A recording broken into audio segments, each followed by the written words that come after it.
दोस्तों, air travel की जब हम बात करते हैं तो हम अक्सर प्लेन के high speed, time saving, comfortability, adventures और ना जाने क्या क्या सोचते हैं। पर अगर हम टेक्निकली बात करें तो एयर जर्नी जितनी एक्साइटिंग होती है उतना ही कॉम्प्लेक्स उसके कंपोनेंट्स भी होते हैं। ये बहुत रिस्की भी हैं और यहाँ पर जब हम रिस्क की बात करते हैं तो आपने अक्सर सुना होगा एयरक्राफ्ट में लगा ब्लैक बॉक्स के बारे में। अब आखिर एक ब्लैक बॉक्स क्या है, किस मटेरियल का बना होता है, इसके क्या क्या कंपोनेंट्स होते हैं, यह कैसे वर्क करता है और इसकी ज़रूरत क्यों महसूस हुई, आज की वीडियो में हम इसी पर बात करने जा रहे हैं। ब्लैक बॉक्स, जिसे फ्लाइट डाटा रिकॉर्डर या फ्लाइट रिकॉर्डर के नाम से भी जाना जाता है, एक ऐसा डिवाइस है जो एयरक्राफ्ट में उड़ान के दौरान विमान से जुड़ी सभी तरह की गतिविधियों एवं सूचनाओं को रिकॉर्ड करता है। इसे सुरक्षित रखने के लिए सामान्यतः प्लेन के पिछले हिस्से में रखा जाता है, क्योंकि अगले हिस्से को क्रैश जोन माना जाता है, ताकि प्लेन के क्रैश होने की स्थिति में भी इसे कम से कम नुकसान हो।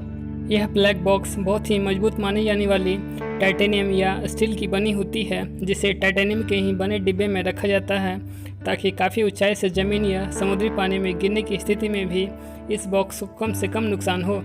इस बॉक्स का रंग काला नहीं बल्कि लाल या ऑरेंज होता है, जिससे किसी दुर्घटनाग्रस्त क्राफ्ट के मलबे में इसे आसानी से ढूंढा जा सके। आइए जानते हैं ब्लैक बॉक्स के कंपोनेंट के बारे में। ब्लैक बॉक्स के दो कंपोनेंट्स होते हैं, फ्लाइट डाटा रिकॉर्डर यानी FDR और दूसरा कॉकपिट वॉइस रिकॉर्डर यानी CVR।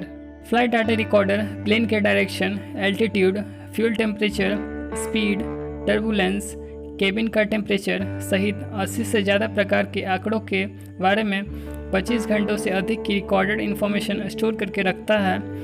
यह बॉक्स 11,000 डिग्री सेल्सियस टेम्परेचर को 1 घंटे तक और 260 डिग्री टेम्परेचर को 10 घंटे तक सहन करने की क्षमता रखता है। कॉकपिट वॉइस रिकॉर्डर यानी CVR विमान में अंतिम 2 घंटे के दौरान क्राफ्ट की आवाज़ को रिकॉर्ड करता है। इसमें पायलटों की आपसे बातचीत, उनकी एयर ट्रैफिक कंट्रोलर से हुई बातचीत, इंजन की आवाज़, इमरजेंसी अलार्म की आवाज़, स्विच और केबिन की आवाज़ और कॉकपिट की आवाज़ को रिकॉर्ड करता है, ताकि यह पता चल सके कि हादसे से पहले क्राफ्ट की सिचुएशन कैसी थी। Black box under water locator beacon यानी ULB से लैस होता है।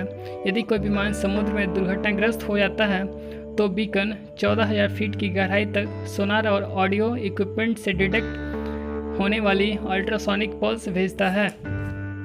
यह बीकन बैटरी से चलता है, जिसकी सेल्फ लाइफ 6 साल होती है। एक बार संकेत देना शुरू करने पर यह 30 दिन तक प्रति सेकंड संकेत भेजता है। इस पल्स की मदद से इन्वेस्टिगेशन टीम द्वारा 2 से 3 किलोमीटर की दूरी से ही पहचाना जा सकता है। ब्लैक बॉक्स खारे पानी में 6,000 मीटर की गहराई में भी काम करता है, पर यदि कोई विमान ज़मीन पर क्रैश होता है तो वो अल्ट्रासोनिक पिंग नहीं भेजता है, जिससे क्रैश साइट के आसपास ही इन्वेस्टिगेटर को इसकी तलाश करनी पड़ती है। आमतौर पर ब्लैक बॉक्स से निकलने वाले डेटा को 10 से 15 दिनों में एनालाइज किया जाता है। इस बीच हादसे से ठीक पहले एयर ट्रैफिक कंट्रोलर से पायलटों की बातचीत को भी एनालाइज किया जाता है। इसके अलावा रनवे पर टचडाउन के पॉइंट और इस समय प्लेन की स्पीड को भी काफ़ी गहराई से एनालाइज किया जाता है। इन सभी इंफॉर्मेशन को इकट्ठे एनालाइज कर इन्वेस्टिगेशन टीम विमान के दुर्घटनाग्रस्त होने के कारण जान पाती है। हालांकि ब्लैक बॉक्स किसी भी विमान दुर्घटना की बिल्कुल साफ साफ तस्वीर नहीं दिखाता है, कई मामले में तो ये मिलता भी नहीं है, लेकिन इतना तो तय है कि किसी विमान की दुर्घटना के कारणों को जानने में ब्लैक बॉक्स काफ़ी इंपॉर्टेंट रोल प्ले करता है। आइए जानते हैं आखिर ब्लैक बॉक्स की ज़रूरत क्यों महसूस हुई। दरअसल 1960 के दशक में हवाई हादसों की बढ़ती हुई संख्या को देखते हुए विमान में एक ऐसे डिवाइस को लगाने की ज़रूरत महसूस हुई जो कि विमान हादसों के कारणों की ठीक से जानकारी दे सके, ताकि भविष्य में होने वाले हादसों से बचा जा सके। इस समय तक प्लेन क्रैश के मामलों में इन्वेस्टिगेशन टीम को कुछ भी हाथ नहीं लगता था। इसी को ध्यान में रखते हुए 1954 में ब्लैक बॉक्स का पहला प्रारूप हवाई जहाज़ में लगाया गया। समय समय पर इसकी बनावट में बदलाव आते रहे हैं। शुरू में इसे रेड एग के नाम से जाना गया, जो कलर के हिसाब से उसका अधिक उपयुक्त नाम था। ब्लैक बॉक्स के शुरुआती प्रारूपों में उसकी अंदर की दीवार को काला रखा जाता था, शायद वहीं से इसका नाम ब्लैक बॉक्स पड़ा।